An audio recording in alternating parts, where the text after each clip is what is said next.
70살 먹으면 아줌마예요, 여러분들. 예. 아, 웃을 일이 아니에요. 예. 이번에 유엔에서 나이 재정립이 나왔어요. 나이 재정립이 나왔는데 1살서부터 17살을 미성년이라고 그래요. 미성년. 예. 미성년 17살을 18살서부터 65살을 청년이라고 그래요. 청년. 이거는 제가 한 얘기가 아니고 유엔에서 한 얘기예요. 유엔에서 65살까지는 청년이라고 그래요. 나는 65살 미치다 한번 손 들어보세요. 이렇게 청년이 많아 지금. 여기에 청년이 엄청나게 많이 온 거예요. 우리 교회에 청년이 없다고 많은 교회 지도자들은 걱정을 합니다. 근데 저는 걱정할 일이 아니라고 생각해요. 여기 있는 이렇게 많은 청년들이 있는데 왜 걱정을 해? 그러니까 여러분들은 지금 성모에 활동해야 되는 분들이 아니라 청년에 활동해야 되는 분들이에요. 청년에. 만약에 내가 65이 돼서 애도 다 키웠고 결혼도 다 시켰고 나는 이제 늙었다. 65이 나는 늙었다. 이렇게 생각하는 분은 불행한 분이에요. 자, 나는 이제 할 일 다 했으니까 이제 뭐만 기다리고 있으면 돼? 죽을 날만 기다리고 있으면 되잖아요. 근데 죽을 날만 기다리고 있어야 되는데 지금 65살이 언제 죽느냐면 100살쯤 죽을 거예요. 그럼 몇 년 동안 죽을 날을 기다려야 되냐면 35년 동안 매일 죽을 날만 기다리고 있는 거야. 불행해요, 안 불행해요?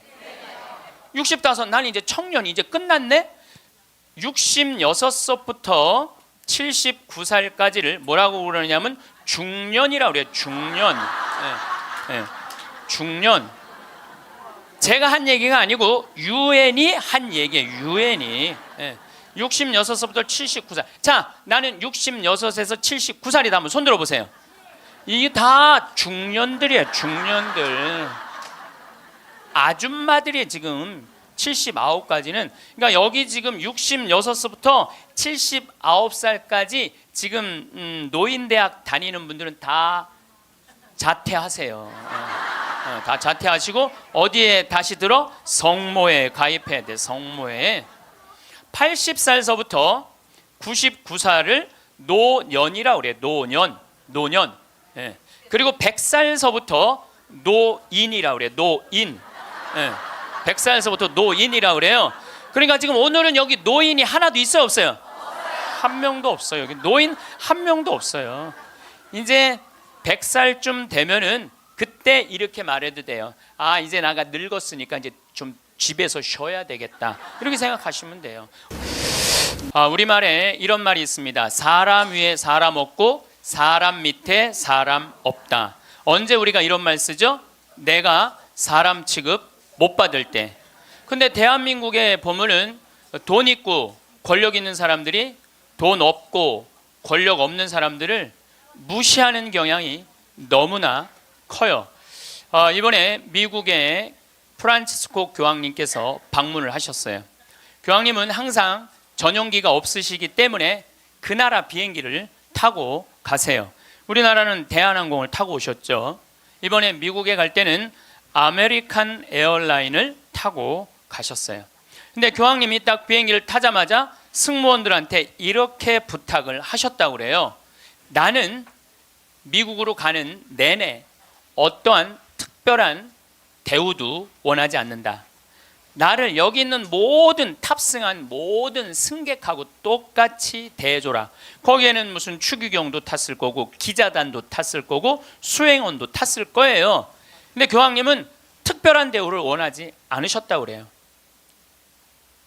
그리고 교황님은 내릴 때 정말로 여러분들한테 감사하다고 승무원들한테 감사의 인사도 잊지 않으셨다고 그래요.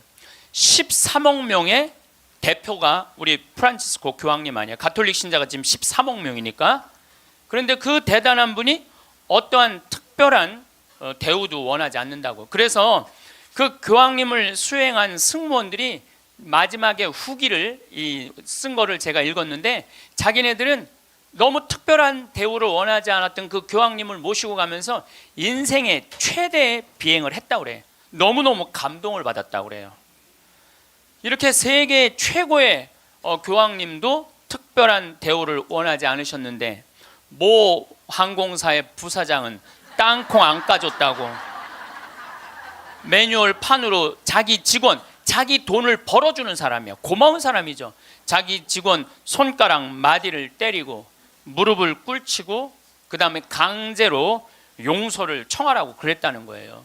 그리고 그것도 모자라니까 어떻게? 비행기를 돌려서 그 중요한 사무장을 비행기에서 내리게 했다는 거예요. 이게 바로 사람 위에 사람 있고 사람 밑에 사람 있는 거죠. 대한민국은요, 돈 있으면요 갑질을 너무나 많이 해요. 여러분들 갑질 얘기 참 많이 들으셨죠?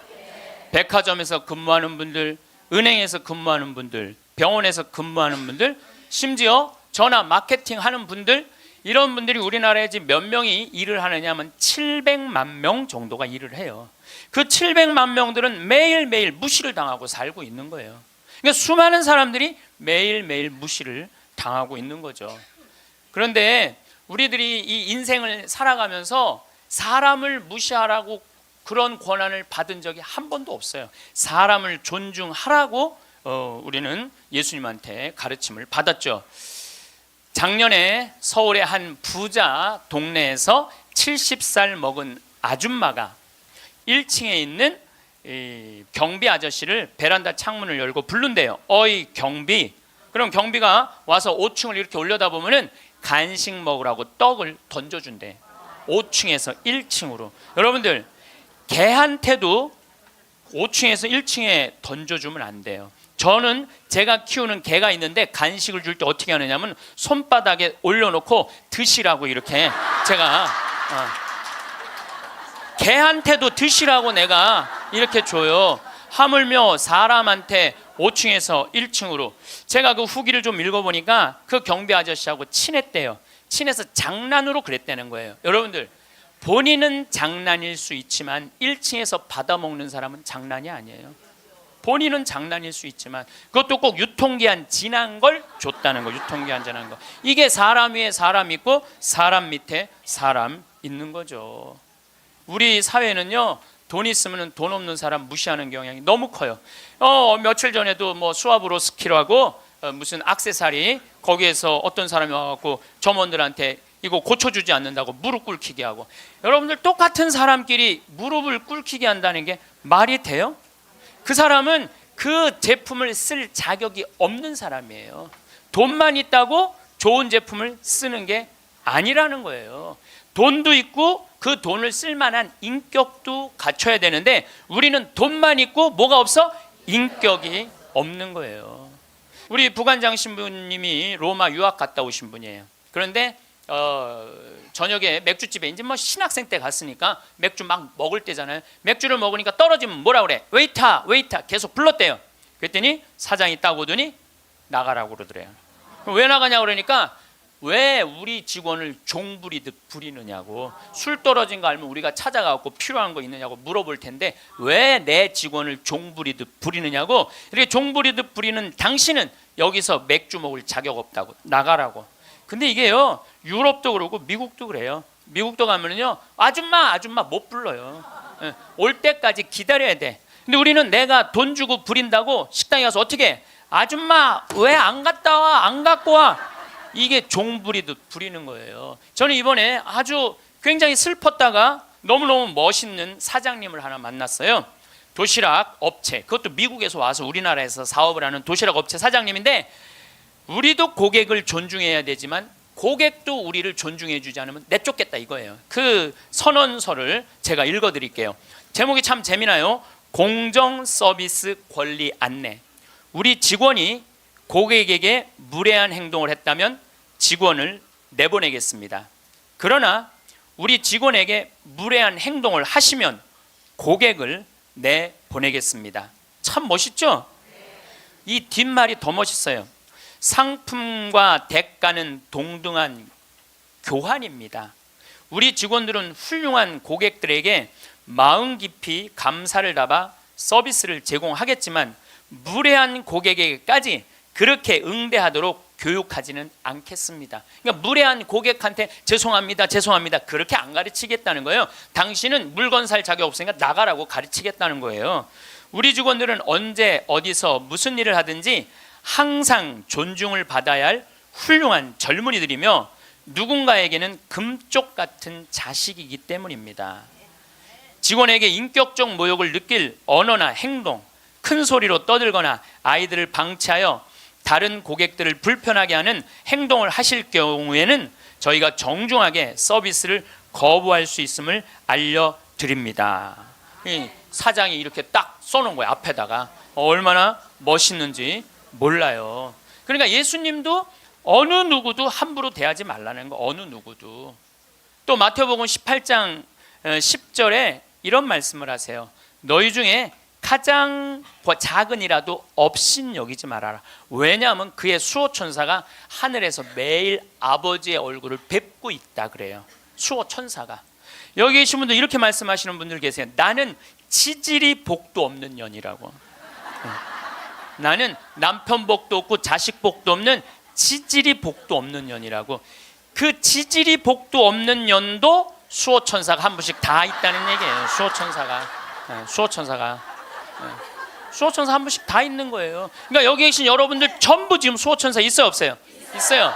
여러분들 언제 수호천사가 여러분들 가장 곁에 있느냐면 여러분들이 성체 영화로 나올 때 수호천사가 항상 여러분들을 수호하고 나온다는 거예요. 여러분들 대단한 분들이에요. 수호천사 한 분씩 다 거느리고 있으니까. 그러니까 무시당하면 돼요, 안 돼요? 무시당하면 안 돼요. 사람 무시하지 말라고 누가 가장 가르치셨어요? 예수님이에요. 예수님은 마태복음 25장에 이렇게 말씀하세요. 양떼, 염소떼 나눠놓고 양떼들한테 이렇게 말씀하세요. 너희는 하늘나라를 차지해라. 우리가 뭘 잘했다고 하늘나라를 차지합니까? 너희들은 내가 목말랐을 때, 굶주렸을 때, 헐벗었을 때, 병들었을 때, 감옥에 갇혔을 때, 나그네 되었을 때 따뜻하게 맞이해줬다. 주님, 우리가 언제 그랬습니까? 그러니까 예수님 이렇게 말씀하세요. 너희 형제 중에 가장 보잘것없는 사람 하나에게 해준 게 곧 내게 해준 것이다. 혹시 여러분들 노숙자의 집에 가갖고 노숙자들한테 식사를 한번 대접했어. 그러면은 그 노숙자한테도 대접했지만은 누구한테도 대접한 거야? 그렇죠.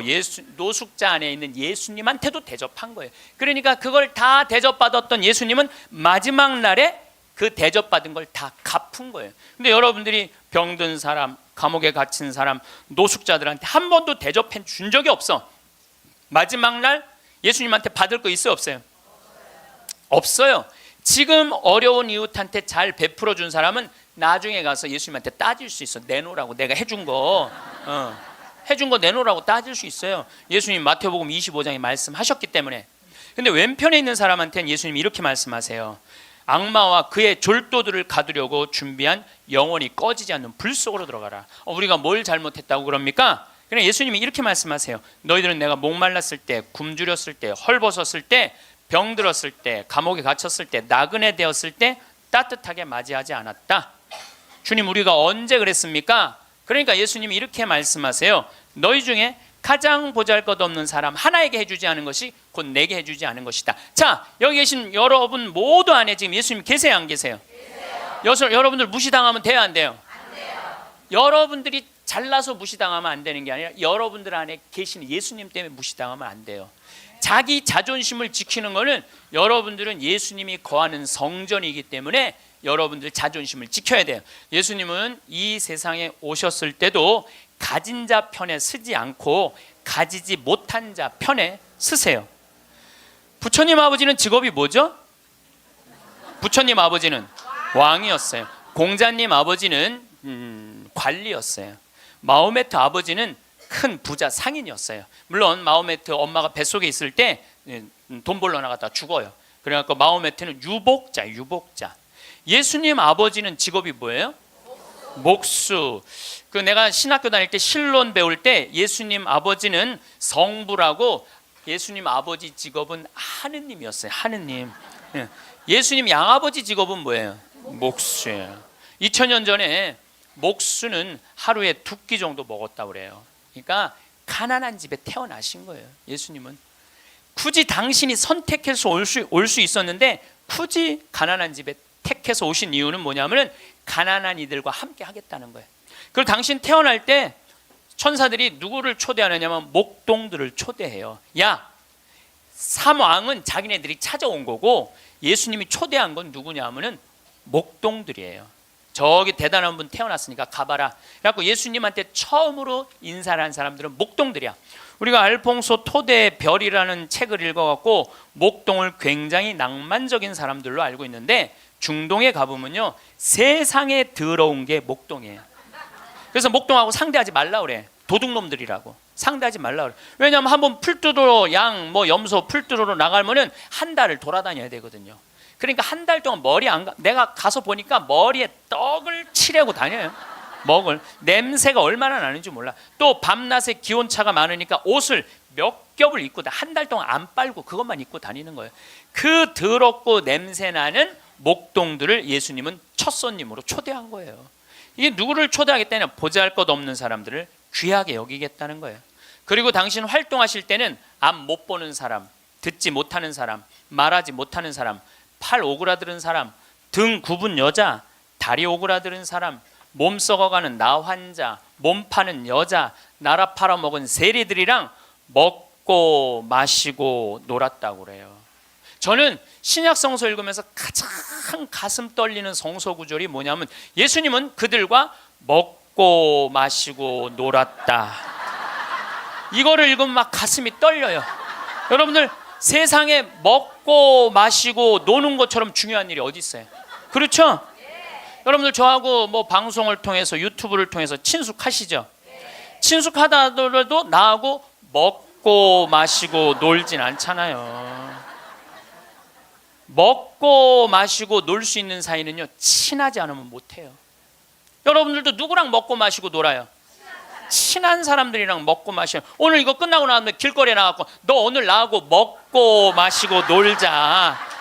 길거리에 있는 사람한테 말할 수 있어요 없어요? 귀싸대기 맞을 거예요.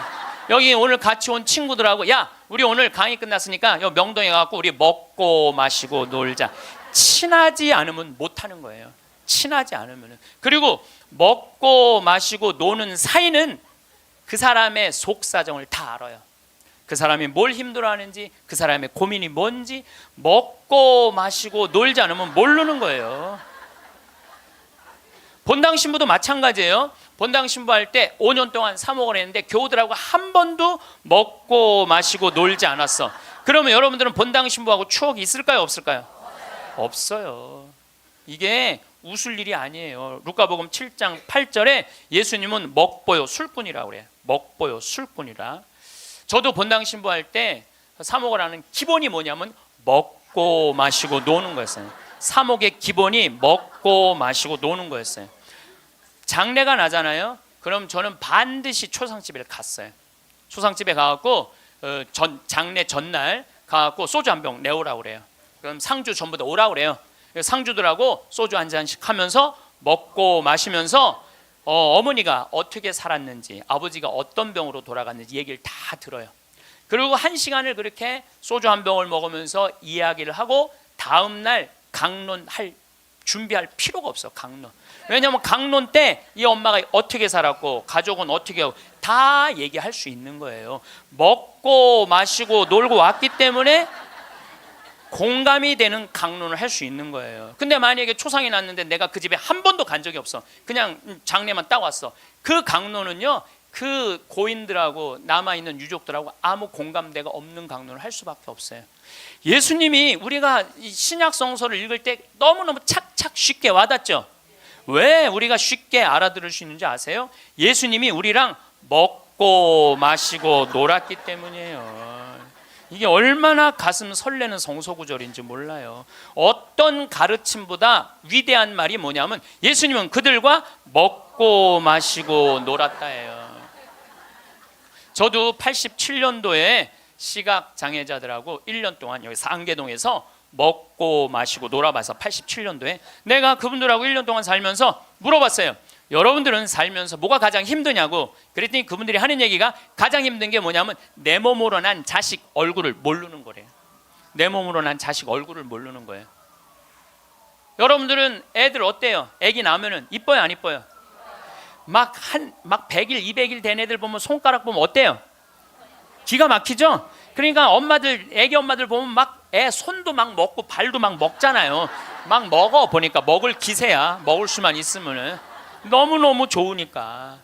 그리고 그냥 눈에 티만 들어가도 막 뭐 이거 비벼내고 그러는데 나한테 한다는 애가 신부님 이만한 애를 눈에 넣어도 안 아프대. 눈에 넣어도 안 아파. 이걸 넣는데 어떻게 안 아파.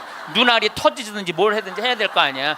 눈에 넣어도 안 아파. 그렇게 좋다는 거야. 그렇게 아기를 보는 기쁨은요 그건 세상에 돈으로 살 수 없는 기쁨이에요. 우리 집에도 드디어 조카가 장가를 가서 딸을 낳았어요. 로사라는 나는 이제 할아버지가 됐어요. 조카 손녀가 있어. 조카 손녀가. 근데 그 집에 가보면 참 볼만해요. 증조 할머니, 증조 할아버지, 할머니, 할아버지, 엄마, 아빠 여섯이서 둘러서 갖고 얘가 이제 막 며칠 전에 지났거든요. 얘는 가만히 보니까 아무것도 안 해. 그런데도 여섯이서 둘러서 갖고 그냥 쳐다보고 있다가 눈만 뜨면 뭐라 그러냐면 눈 떴다. 눈 뜬 게 뭐 이렇게 대단한 일이라고. 6명이 둘러앉아 갖고 눈 떴다고 난리를 치고 거기다가 얘가 빵긋 웃기만 하잖아요.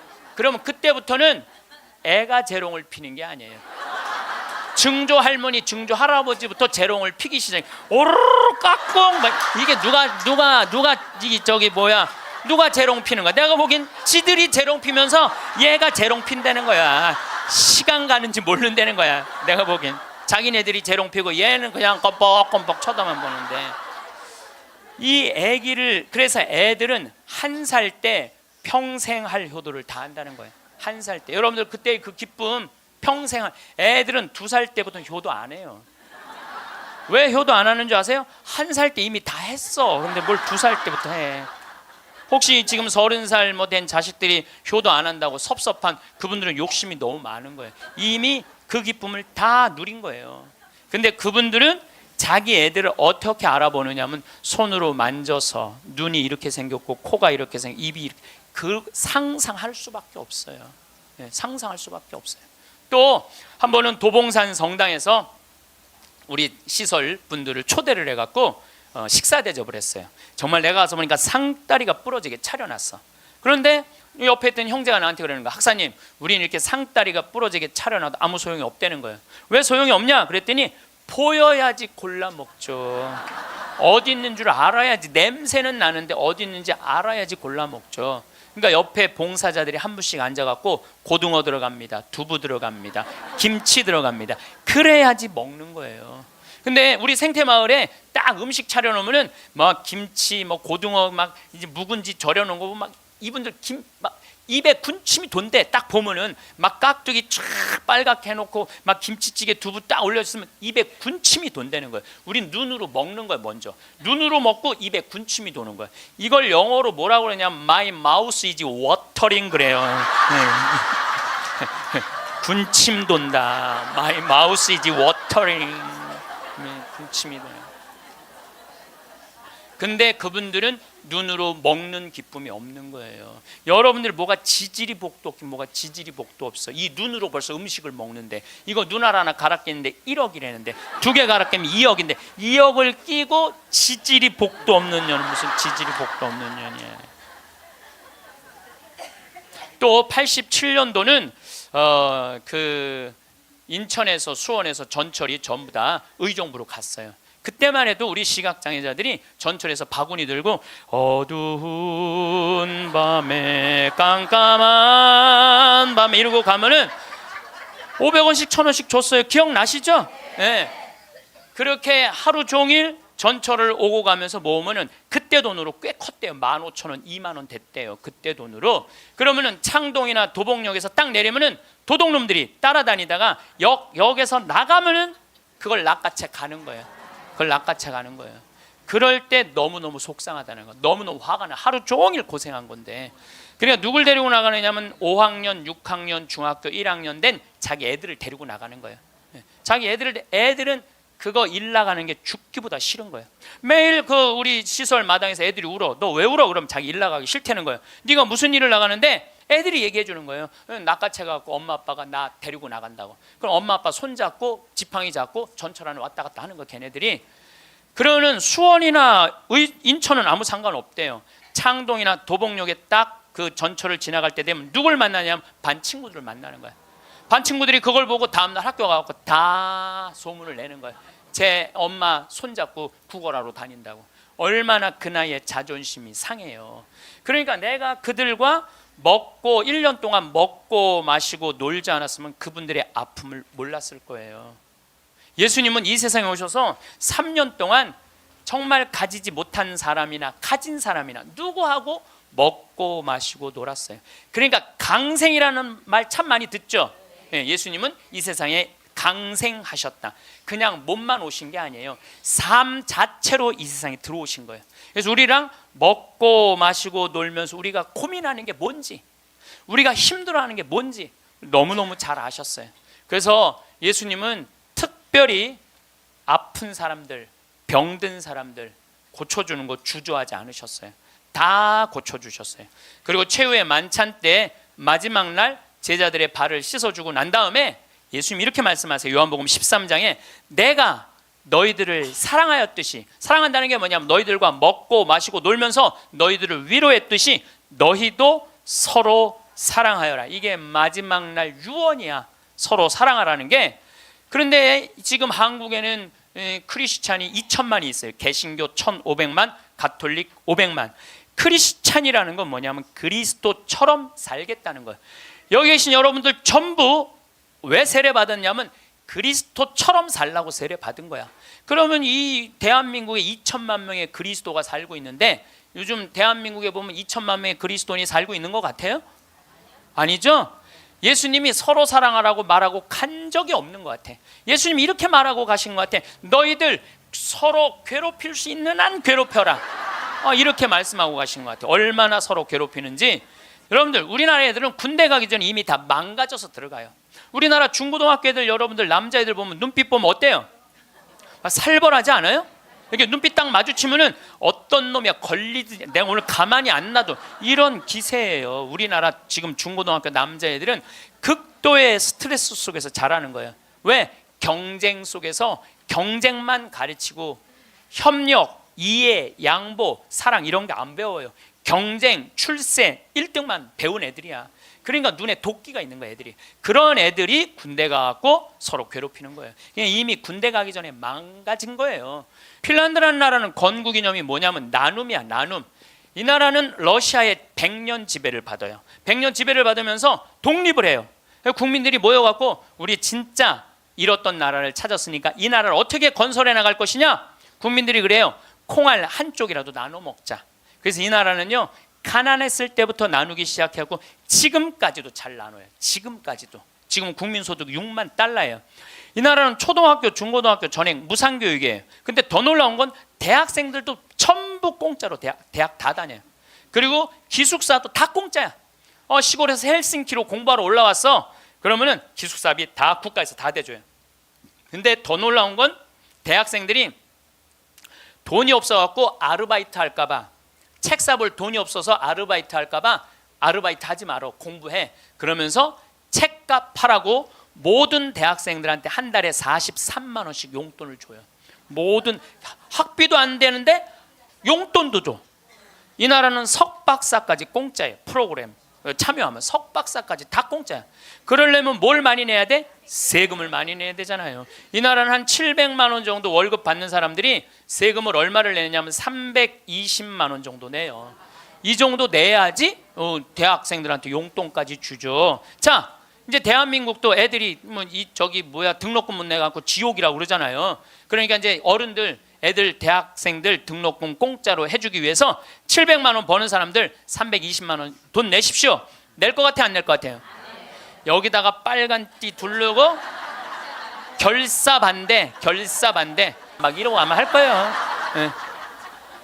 대한민국 건국이념은 뭐예요? 홍익인간 그건 4348년 전에 단군 할아버지가 한 얘기고, 대한민국 건국이념은 뭐예요? 대한민국 건국이념은 뭐냐면 우리도 한번 잘 살아보세요. 돈이야, 돈. 돈이라면요 무슨 짓이든 해요. 정말 지난 70년 동안 돈을 벌기 위해서 우리는 혈안이 돼 있었어요. 그리고 우리나라는 돈을 많이 벌었어요. 참 많이 벌은 나라예요. 우리 전 세계 다녀보세요. 대한민국처럼 좋은 차 타고 여러분들처럼 이렇게 기가 막히게 멋있는 옷 입고 여러분들처럼 잘 먹는 나라 거의 없어요. 전 세계에서 10위 안에 들어요. 10위 안에 들어요. 참 잘 먹고 잘 살아요. 근데 무슨 영국의 옥스퍼드 대학 나오고 우리나라 기자가 이런 말을 했어요. 기적을 이룬 나라, 기쁨을 잃은 나라. 기적은 이루었는데 너무너무 잘 살긴 하는데 기쁨이 없는 나라야. 전부 다 여기다 헬 조선이야. 지옥 조선. 우리나라를 지금 그렇게 표현하거든요. 그리고 애들이 흙수저 물고 태어났다고. 누구는 금수저 물고 태어났는데 누구는 흙수저 물고 태어났다고. 내가 보기엔 너무 잘 사는데 이런 표현들이 있는 거예요. 이거는요, 돈보다 더 높은 가치가 있거든요. 이제 대한민국이 추구해야 되는 건 뭐냐면 돈보다 더 높은 가치를 추구해야 될 때예요. 이제는. 근데 아직도 돈이야. 아직도 돈. 아직도 경제 그래요. 정의, 인권, 자유, 생태계, 자연, 이 높은 가치들이 있는데 우리는 아직도 경제예요. 여러분들 이 텔레비전 보면 요즘 대한민국 뭔가 잘못 가고 있다는 생각 안 들어요? 뭔가 우리 지금 잘 가고 있어요? 잘 못 가고 있어요. 누가 대한민국이 정이 많은 나라래? 저는요, 대한민국 정 많은 나라라는 거에 동의할 수 없어요. 왜냐하면 정이 많은 나라가 해외 입양 1위를 해요. 우리나라가 해외 입양 1위예요.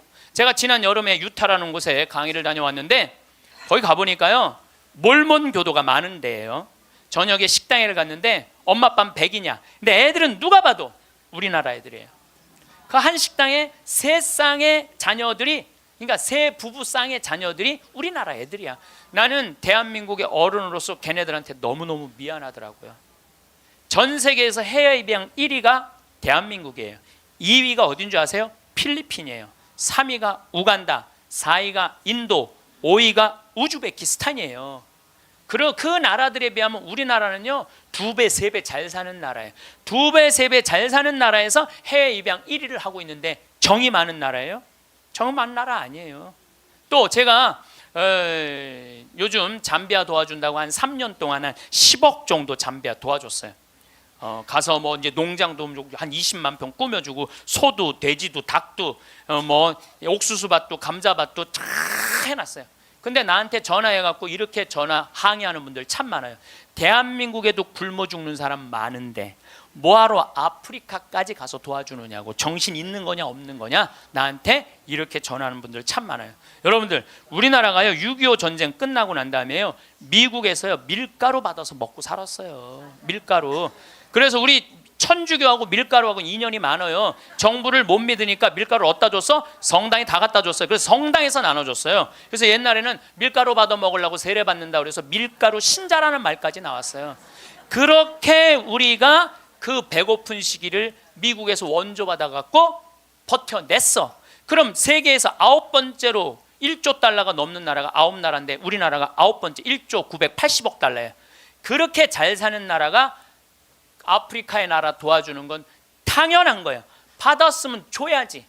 받고 우린 꿀떡하고 끝나고 있어요. 근데 그게 OECD 국가 중에 가난한 나라 안 도와주기로 우리나라가 1등이에요. 뭐가 정이 많은 나라예요? 말로만 정 많으면 다예요? 정이 많은 나라가 아니에요. 내가 지지난주에 동창 모임에 사회복지시설 운영하는 신부님을 만났어요. 기가 막힌 얘기를 들었어요. 어떤 얘기를 들었느냐면 서울의 한 시내 한복판에 지적장애자들 작업장을 학교에, 중학교에 만들려는데 주민이 반대하는 거예요.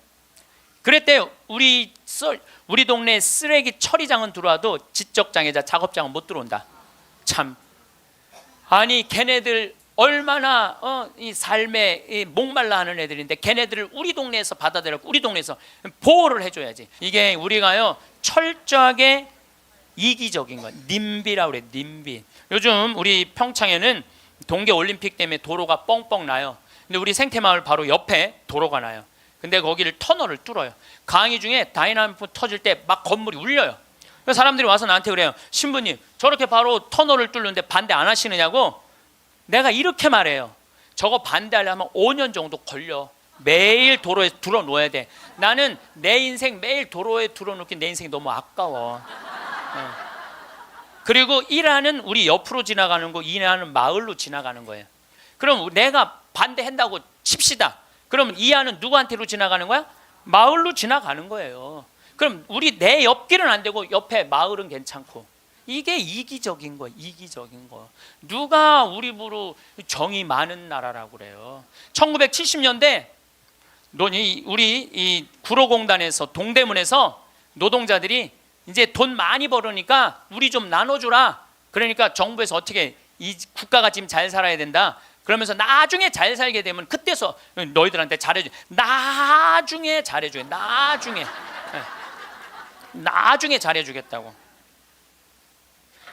그래서 대기업 중심으로 정책을 폈어요. 그런데 지금 2015년 대한민국 잘 살아요, 못 살아요? 잘 살아요. 외환보유가 세계 6위예요. 3,600억 달러. 그 다음에 10대 기내 사내 보유금은 5천억 달러, 515조. 근데 지금 나눠요, 안 나눠요? 안 나누잖아요. 우리나라가 지금 1시간 노동임금이 5,580원이에요. 이거 노동자들이 10,000원으로 해달라고 그랬어요. 근데 올해 6,030원 했어요. 6,030원. 내년에 1시간이 6,030원이에요. 그러면 우리나라하고 비슷한 경제 규모가 비슷한 이탈리아는 얼마예요? 10,000원이에요. 10,000원. 이탈리아, 스페인 10,000원이에요. 우리보다 조금 잘 사는 프랑스는 12,000원. 독일은 13,000원. 미국은 2020년에 모든 노동자들한테 1시간에 17,000원 주기로 국회에서 결의를 했어요. 근데 우리는 이 민중을 무시하는 거예요. 니네들은 무시당해도 돼. 니네들은 돈, 이게 5,580원이면요 한 달 22일 일하면 얼마 버는 줄 알아요? 98만 원 받는 거예요. 98만 원. 그거 갖고 먹고 살라는 거예요. 기업에는 515조나 있으면서 안 내놓는 거예요. 세금으로 안 내놓는 거예요. 그냥 가지고 있는 사람만 더 부자가 되는 거예요. 가지고 얼마 전에 우리 삼성이 아시아 최고의 부자 가문이 됐대요. 저는 그걸 읽으면서 너무너무 창피했어요. 왜 너무너무 창피했느냐면은 우리나라는 경제 규모가 1조 달러야. 일본은 6조 달러, 중국은 14조 달러야. 그럼 최고의 부자는 일본이나 중국에서 나와야지 우리나라에서 나와요. 이 얘기는 뭐냐면 삼성이 회사 운영을 잘하기도 했지만 중소기업 하청업체들한테 1,000원 주고 500원 주고 그 나머지 500원 갖고 세계 아시아 1위 된 거예요. 다 같이 잘 살아야지 잘 사는 거지 한 기업만 잘 산다고 잘 사는 게 아니에요. 그리스가 왜 망했어요? 그리스가 한두 부자 자기네들 세금 다 뒤로 돌리는 바람에 나라가 망한 거예요. 나중에 나누긴 뭘 나중에 나눠. 노동자들이 잘 살아야지 국가가 잘 사는 거예요. 호주만 해도 광부들이 연봉이 얼마냐면 1억 2천이에요. 광부들이. 내가 지금 호주에 나오고 같이 봉사활동 다니는 치과의사, 우리 요한 바오로 치과의사가 있는데 어저께 나한테 한 얘기예요. 신부님, 호주에는 배관공, 전기공, 목수가 저보다 돈 더 많이 벌어요. 아주 능력 있는 치과의사인데 돈 더 많이 번다는 거예요. 그러니까 노동자가 잘 사는 나라가 행복한 나라예요. 예. 나중에 나눠주긴 언제 나눠줘. 나중에는 다 굶어 죽고 난 다음에 나눠줘요. 나누려면 언제 나눠야 돼? 지금 나눠야 돼. 지금. 내가 성당 질 때도 부자들한테 신축 헌금 좀 하시죠. 그럼 신부님 나중에 땅 팔리면 할게요. 나중에 땅 팔리면 할게요. 이런 분들은요 절대 안 해요. 착한 일도 많은 사람들, 신부님 내가 나중에 돈 벌면 할게요. 이런 사람들은 착한 일 안 하겠다는 사람들이에요. 지금 하지 않으면 나중에는 못 하는 거예요. 나중에는 지금 해야 돼. 하려면 지금 해야 돼요. 마침 기도 벌써 시간이 45분이나 됐어요. 마침 기도 제가 신약 성서의 예수님은요 서로 사랑하라는 말보다는 남을 무시하지 말라는 말을 훨씬 많이 하셨어요. 남을 무시하지 말라는 말을. 이 사람을 무시하지 말고 어린아이를 무시하지 말고 가난한 사람을 무시하지 말고 이 이야기를 훨씬 많이 하셨어요. 그러니까 사람을 귀하게 여기라는 얘기예요. 지금 제가 마침 기도로 읽는 이 성서 구절도 제가 강의 때 했던 마태복음 18장 10절 말씀입니다. 성부와 성자와 성령의 이름으로 아멘. 작은 이들을 업신 여기지 마라. 너희는 이 작은 이들 가운데 하나라도 업신여기지 않도록 주의하여라. 내가 너희에게 말한다. 하늘에서 그들의 천사들이 하늘에 계신 내 아버지의 얼굴을 늘 보고 있다. 사랑 많으신 하느님 아버지, 당신은 아들 예수님을 이 세상에 보내셔서 우리와 함께 먹고 마시고 놀면서 우리들이 이 세상살이 하면서 힘들어하는 것을 위로해 주시기 위하여 당신 아들을 파견하셨나이다. 그 거룩한 예수 성심을 닮아 우리들도 생활 안에서 만나는 우리 주위 사람들 무시하지 않고 그들을 존중하고 그들 안에 있는 예수님의 모습을 찾아내어 그들을 존중할 수 있는 그러한 지혜 허락하소서. 보인다고 해서 이해하는 것은 아닙니다. 우리는 매일 눈을 뜨고 세상을 바라보지만 정작 제대로 보고 있는지는 알 수 없습니다. 거리를 걷다 마주친 얼굴들, 창밖으로 스쳐 지나가는 풍경들, 식탁 위에 놓인 밥그릇 하나까지도 우리는 본다고 말합니다. 하지만 우리는 우리가 보고 싶은 것만을 봅니다. 우리의 생각이 먼저 앞서고 그 생각이 만든 틀 안에서 세상을 재단합니다. 그래서 같은 하늘을 보면서도 누군가는 희망을 떠올리고 누군가는 막막함을 느낍니다. 같은 비를 맞으면서도 어떤 이는 축복이라 여기고 어떤 이는 불편함만을 기억합니다. 눈은 같은 것을 보지만 마음은 전혀 다른 세상을 그려냅니다. 이것은 단순한 차이가 아닙니다. 우리가 세상을 어떻게 경험하느냐를 결정하는 근본적인 문제입니다. 보는 것과 이해하는 것 사이에는 큰 간극이 있습니다. 눈은 표면을 훑을 뿐이고 진짜 의미는 마음이 만들어냅니다. 눈으로 본 세상과 마음으로 본 세상은 완전히 다릅니다. 눈은 단지 빛을 받아들이는 기관일 뿐이고 진짜 세상을 해석하는 것은 마음입니다.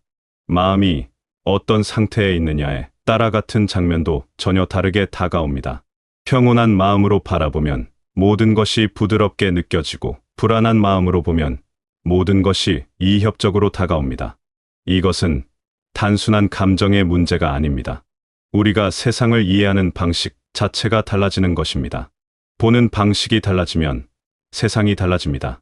그래서 중요한 것은 무엇을 보느냐가 아니라 어떻게 보느냐입니다. 어떤 시선으로 세상을 대하느냐가 우리의 삶을 결정합니다. 따뜻한 시선으로 보면 따뜻한 세상이 펼쳐지고 차가운 시선으로 보면 차가운 세상만이 남습니다. 이것은 세상이 변하는 것이 아니라 우리의 내면이 세상을 만들어내는 것입니다. 같은 장소에 서 있어도 같은 시간을 보내도 우리가 어떤 마음으로 그것을 받아들이느냐에 따라 경험은 천차만별로 달라집니다. 어떤 이에게는 축복으로 다가오는 순간이 다른 이에게는 고통으로 느껴지기도 합니다. 이 모든 차이는 눈이 아니라 마음에서 비롯됩니다. 우리는 세상을 있는 그대로 보는 것이 아니라 우리가 있는 그대로 세상을 봅니다. 우리의 내면 상태가 곧 우리가 경험하는 현실이 됩니다. 그런데 문제는 우리의 시야가 늘 맑은 것은 아니라는 점입니다. 우리 마음 속에는 보이지 않는 먼지들이 쌓여 있습니다. 비교하는 마음, 남과 나를 견주는 습관, 더 많이 가지려는 욕심, 잃을까 두려워하는 불안, 인정받고 싶은 갈망, 이런 것들이 우리의 시야를 흐립니다. 이 먼지들이 쌓이면 쌓일수록 우리는 있는 그대로를 보지 못하게 됩니다. 작은 일에도 크게 상처받고 사소한 말에도 깊이 흔들립니다. 누군가의 행복이 나의 불행처럼 느껴지고 누군가의 성공이 나의 실패처럼 다가옵니다. 이것은 눈의 문제가 아닙니다. 마음이 흐려진 것입니다. 맑은 물에는 하늘이 그대로 비치지만 흙탕물에는 아무것도 비치지 않는 것과 같습니다. 우리의 마음이 온갖 집착과 욕심으로 뒤덮여 있을 때 우리는 진실을 볼 수 없습니다. 눈앞에 있는 것조차 제대로 보지 못하고 있지도 않은 것을 보며 괴로워합니다. 이렇게 흐려진 시야로는 평화를 찾을 수 없습니다. 늘 무언가 부족하다고 느끼고 늘 무언가를 채워야 한다고 생각합니다. 하지만 진짜 문제는 부족한 것이 아니라 있는 것을 보지 못하는 마음입니다. 마음의 먼지가 너무 많이 쌓여서 이미 가진 것들이 보이지 않는 것입니다. 우리는 끊임없이 무언가를 더하려고 하지만 정작 필요한 것은 덜어내는 일입니다. 쌓인 것들을 치워야 본래의 맑음이 드러납니다. 그래서 필요한 것이 비움입니다. 비움은 이름이 아닙니다. 많은 사람들이 비움을 두려워합니다. 무언가를 내려놓으면 손해를 보는 것 같고 포기하면 뒤처지는 것 같습니다. 하지만 비움은 포기가 아니라 선택입니다. 무엇이 정말 중요한지를 아는 것이고 무엇이 나를 무겁게 하는지를 깨닫는 것입니다. 우리가 움켜쥐고 있는 것들 중 상당수는 실은 우리를 짓누르는 짐입니다. 꼭 필요하지 않은데도 놓지 못하는 집착들, 이미 지나간 일인데도 붙들고 있는 원망들, 일어나지도 않을 미래를 걱정하는 불안들, 이런 것들이 우리의 마음을 무겁게 만듭니다. 비움은 이런 짐들을 내려놓는 것입니다. 그러면 마음이 가벼워집니다. 무거운 짐을 내려놓은 사람의 걸음이 가볍듯이 마음의 짐을 내려놓으면 삶이 가벼워집니다. 그리고 비로소 여유가 생깁니다. 여유는 단순히 시간이 많다는 뜻이 아닙니다. 마음에 공간이 생긴다는 뜻입니다. 그 공간 속에서 우리는 진짜 중요한 것들을 볼 수 있게 됩니다. 바쁘게 쫓아다니던 것들이 사실은 그리 중요하지 않았다는 것을, 놓치고 있던 소중한 것들이 늘 곁에 있었다는 것을 깨닫게 됩니다. 비움은 이렇게 평화를 불러옵니다. 더 이상 무엇과도 싸우지 않아도 되고 누구와도 경쟁하지 않아도 됩니다. 있는 그대로의 나로 존재할 수 있게 됩니다. 비움은 텅 빈 상태가 아니라 진짜 중요한 것들로 채워질 수 있는 여유를 만드는 것입니다. 쓸데없는 것들을 버려야 소중한 것들이 들어올 자리가 생깁니다. 비움은 결핍이 아니라 풍요의 시작입니다. 마음의 공간이 넓어질수록 삶은 더 풍성해집니다. 비움을 통해 마음이 맑아지면 자연스럽게 감사가 찾아옵니다. 감사는 억지로 만드는 감정이 아닙니다. 해야 한다고 느끼는 의무도 아닙니다. 감사는 비움의 열매입니다. 마음의 먼지가 걷히고 나면 그동안 보이지 않던 것들이 보이기 시작합니다. 아침에 눈을 뜬다는 것, 숨을 쉴 수 있다는 것, 햇살이 창문으로 들어온다는 것, 이런 평범한 일상이 사실은 기적이라는 것을 알게 됩니다. 우리는 늘 가지지 못한 것을 세며 살아왔습니다. 더 많이, 더 좋게, 더 빠르게 이런 것들을 쫓느라 이미 가진 것들을 보지 못했습니다. 하지만 비움을 통해 욕심이 줄어들면 이미 내게 주어진 것들이 얼마나 많은지 깨닫게 됩니다. 특별한 일이 없어도 감사할 수 있게 됩니다. 무언가를 얻어서가 아니라 이미 충분하다는 것을 알기 때문입니다. 이런 감사는 억지로 만들어지지 않습니다. 마음이 맑아지면 저절로 샘솟는 것입니다. 물이 맑으면 바닥이 보이듯이 마음이 맑아지면 삶의 진실이 보입니다. 그 진실은 이미 우리가 충분히 받았다는 것, 이미 충분히 사랑받고 있다는 것, 이미 충분히 괜찮다는 것입니다. 감사는 이렇게 비움 이후에 찾아오는 평화로운 마음의 상태입니다. 무언가를 더 가져야 한다는 조급함에서 벗어나면 지금 이 순간이 얼마나 소중한지 보이기 시작합니다. 평범한 하루가 얼마나 큰 선물인지, 건강하게 하루를 시작할 수 있다는 것이 얼마나 감사한 일인지 깨닫게 됩니다. 감사는 많이 가진 사람의 특권이 아닙니다. 마음이 맑은 사람의 자연스러운 상태입니다. 가진 것이 적어도 감사할 수 있고 어려운 상황에서도 감사를 느낄 수 있습니다. 그것은 상황이 좋아서가 아니라 마음이 맑아서입니다. 다시 보는 법을 배워야 합니다. 눈이 아니라 마음으로 보는 법을 익혀야 합니다. 눈으로만 보면 겉모습만 보입니다.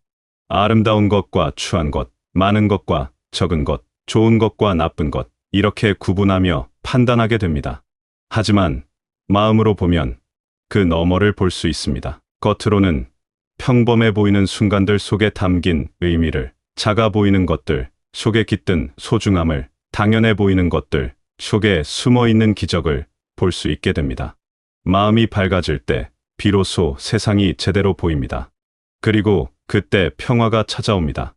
더 이상 무언가를 쫓아 헤매지 않아도 되고 누군가와 비교하며 괴로워하지 않아도 됩니다. 지금 이 순간, 이 자리에서 충분히 행복할 수 있다는 것을 알게 됩니다. 이것은 체념이 아닙니다. 현실에 안주하는 것도 아닙니다. 있는 그대로를 받아들이되 그 안에서 의미를 찾는 것입니다. 모든 순간이 완벽하지 않아도 괜찮다는 것을, 모든 것을 가지지 않아도 충분하다는 것을 아는 것입니다. 마음으로 보는 것은 판단을 멈추는 것입니다. 좋다, 나쁘다, 옳다, 그르다는 잣대를 내려놓고 있는 그대로를 받아들이는 것입니다. 그러면 모든 것이 다르게 보입니다. 미워했던 것들도 이해하게 되고 싫어했던 것들도 받아들이게 됩니다. 마음으로 본다는 것은 사랑으로 본다는 것과 같습니다. 판단 없이, 조건 없이 있는 그대로를 바라보는 것입니다. 우리는 너무 많은 것을 보려고 애쓰며 살아왔습니다. 더 많이 알아야 하고, 더 많이 경험해야 하고, 더 많이 성취해야 한다고 믿었습니다. 하지만 정작 중요한 것은 많이 보는 것이 아니라 제대로 보는 것입니다. 100가지를 흘려보는 것보다 한 가지를 온전히 보는 것이 더 의미 있습니다. 지금 내 앞에 있는 것을 온전히 느끼고 지금 이 순간을 온전히 살아가는 것이 진정한 삶입니다. 그러려면 먼저 마음을 비워야 합니다. 쌓여있는 욕심과 집착을, 비교와 판단을, 두려움과 불안을 내려놓아야 합니다.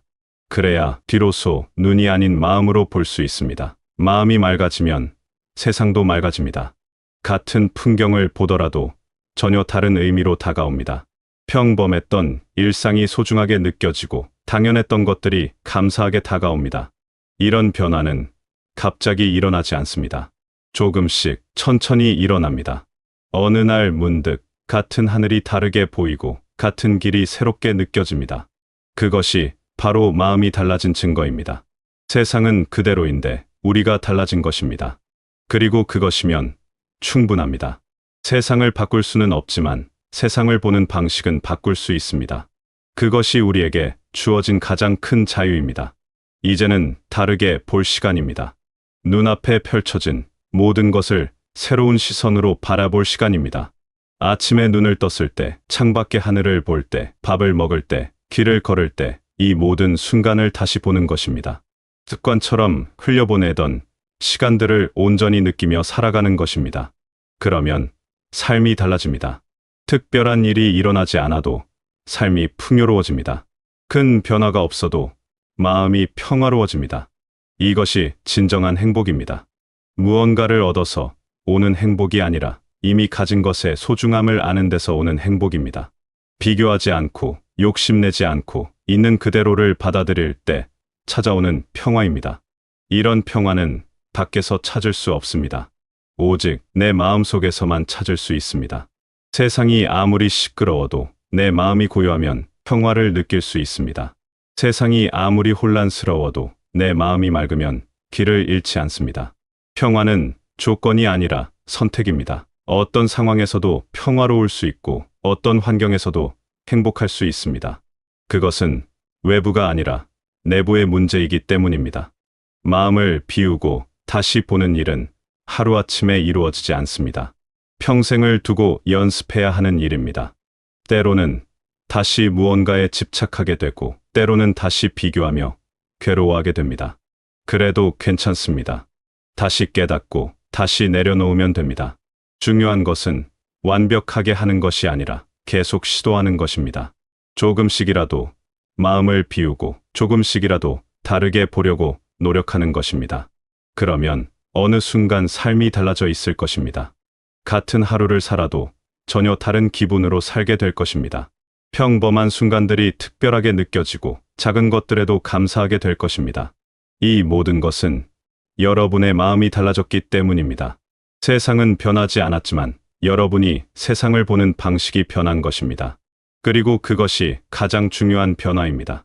외부의 변화는 우리가 통제할 수 없지만 내면의 변화는 우리가 선택할 수 있습니다.